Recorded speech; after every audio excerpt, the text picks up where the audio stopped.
अस्सलाम वालेकुम प्यारे बच्चों, हाजिर है हम जमा चाहरुम में मज़मून उर्दू नज़म नंबर 7 पानी की हकीकत। दिखाओ कुछ तबीयत की रवानी, जो दाना हो तो समझो क्या है पानी।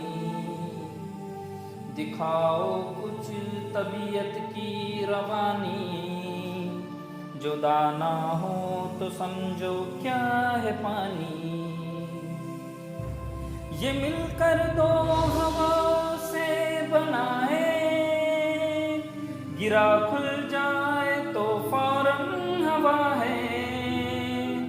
नहीं करता किसी बर्तन से खटपट, हर एक सांचे में ढल जाता है झटपट।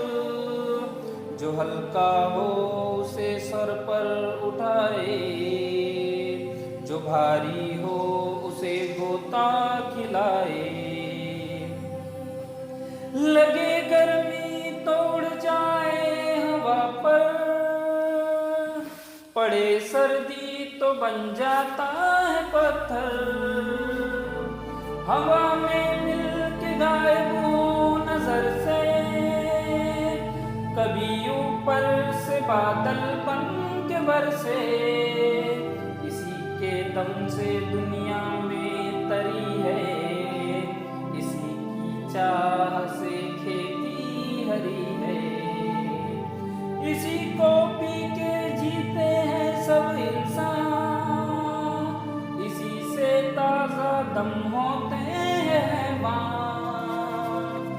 दिखाओ कुछ तबीयत की रवानी, जो दाना हो तो समझो क्या है पानी। दिखाओ कुछ तबीयत की रवानी, जो दाना